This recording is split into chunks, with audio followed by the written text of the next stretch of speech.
Hola amigos, this is Somveer and welcome back to CodePipe. We are currently designing frontend for our e-commerce website using HTML and CSS. In the last video we saw how to set up colors and fonts and also set up the icon library for our HTML page.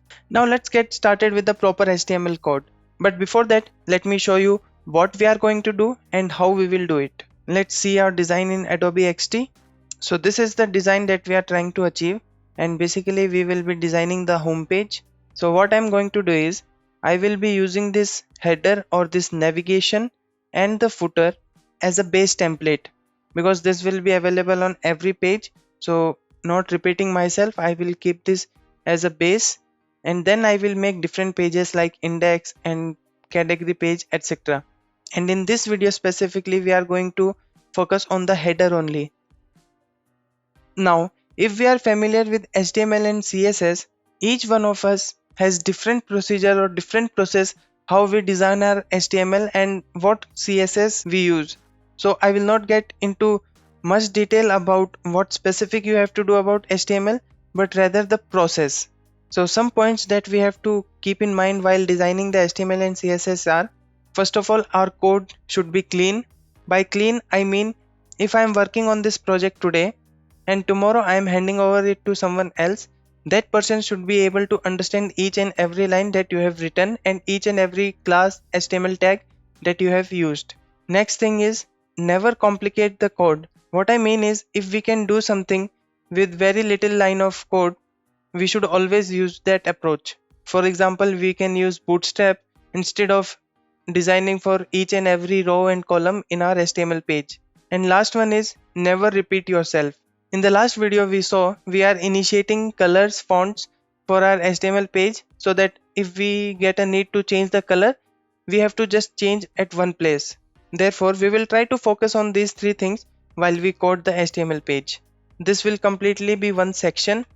Under the section I will have three divisions, one for the header row, one for the header logo, and one for the header navigation. And inside each one of that we will have different divisions, paragraph tags, etc. What I want you to take away from this is, always divide your page into subcategories or subcategories. Like this is header, one section, okay, this will have three categories that will have different subcategories, like that. As I have told you that we all have different process of designing our HTML page, therefore I will be trying something new of explaining the HTML page. What I'm going to do is, I will already have this HTML on my page with the CSS. How it will help you is, you will get an idea about how I did it and what concepts I have used, so that you will be able to do it yourself and using maybe better concept than me. So this is our HTML page. I will be using a section to contain all of the header inside it, so that I will get a clear understanding that this section is different and other section will be different. And we will be using three divisions inside this: header row, header logo, and navigation. We will directly see this on the browser with all the classes that I have used and what are the attributes I have used. It will be easy that way. This is a new way that I am trying to make you explain about HTML and CSS, but if any case you are not able to understand anything and this is not a proper way, please let me know in the comment section, so that from the next video we will change our explanation. Hoping for a positive response from you all. Now one more thing that I want to show you is, in our base.html I have used some other variables like header height, navigation height, header logo height. So these values will be taken from Adobe XD. Let's say we are looking for the variable of header height. In our Adobe XD I am calling this header. So if I click on this rectangle, I am getting height as 40. So I am using this as a variable. Why I am using this is, for one, it will be very helpful when we will be making our mobile responsive view of this page, and second is, we can use this height to align all of the text vertically at the center using the line height. This way you can take out many variables and you can use them in different ways. Like the same way I have taken the navigation height, header logo height, etc.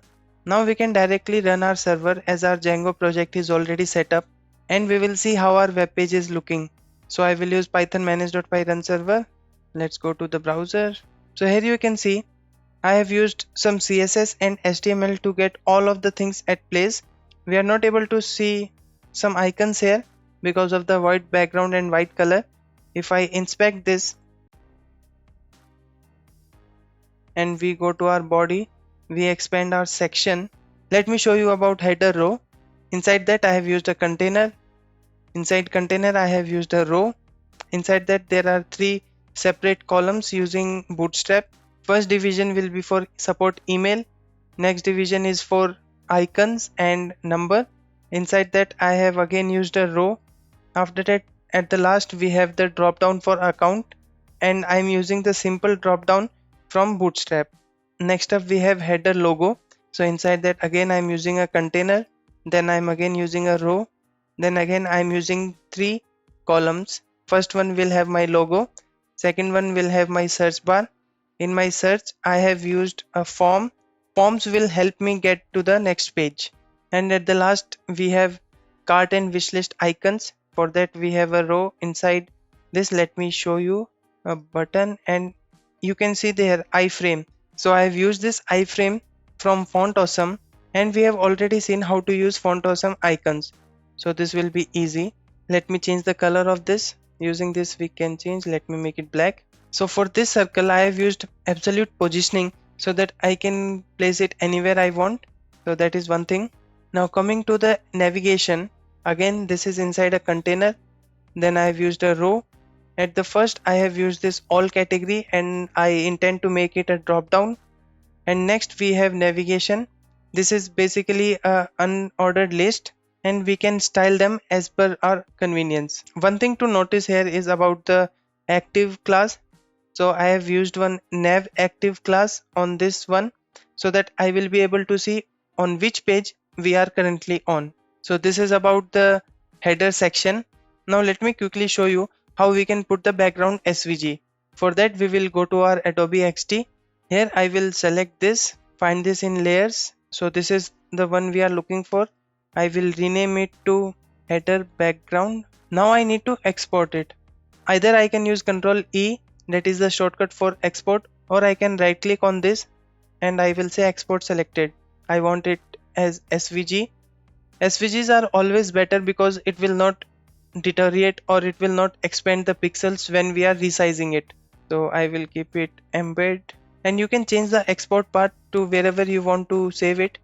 So I will change it to demo 1. Here I will make a new folder which will say UI exports, select, and I will export it. If I check my folder, here if I go to UI exports, I can see we have our header background.svg, but we want this in our web page. So I will copy this, go to our area 51 demo. In static I will make a new folder which will say backgrounds, and inside this I will paste this. Now let's go to our HTML page. Now inside this section on the top I will make an image tag, and the source I will make it a static one. Static, our background is in backgrounds, so backgrounds slash name is header background.svg.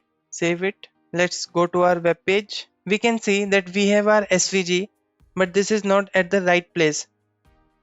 Let me quickly show you how to do it. I will add a class to our image tag and I will put some attributes that will use absolute positioning and z index. Let me show you after putting the class so that I can explain. Okay, I have added the class. Now if we refresh, we can see that we are getting what we are looking for. So let me show you using inspect. In our image tag, if you see bg top class, and here we can see what all we have used. We have used the positioning as absolute. We are making it stick to the top left corner. We are using it for 100% width, and the main important thing is z index. We try to make z index of this particular section as the most negative value we can make or we can think of, because it will be the background and upon this everything else will be placed, so we can give it a higher negative value. Now I'll do the same thing for the header splash. So I will export it from Adobe XD and let me show you the final product. Once again I have added the header splash and the class related to it. If we refresh this, we are getting the header splash. Let me show you how I did it. If we see our section, I have added this at the bottom. or you can add this anywhere as we are using absolute positioning. So I am using a container so that it is sticking inside the container, and I have again used an image tag giving it the static path. And if we see the class, we can see again I am using the absolute. I am sticking it to the top. For the right, I am making it just a little bit outside of the container so that it is looking good. One thing to note here is the z index. Notice how the z index is minus 990, but for the background we have it minus 999. So this is also a way we can use layers. If we want it to the extreme backward, we can use the largest negative number. If we want it at the bottom, we can use a little less negative number. And with this, our header section is ready. For the sake of video, we have wrapped this up very early, but it will take a lot of time. So please be patient and let me know in the comment section how was today's explanation. If this is good, we will continue with this. Otherwise, we will change our explanation, because at the end of the day, you guys should be able to understand what we are doing here. With this, I conclude my video here. In the next video, we will see how we can design our footer. Leave a thumbs up if you like the video. If you are new to the channel, I upload videos on every Sunday. Hit the subscribe button to not miss any videos. We will meet very soon with a new video. Until then, this is Somveer taking your leave. Adios.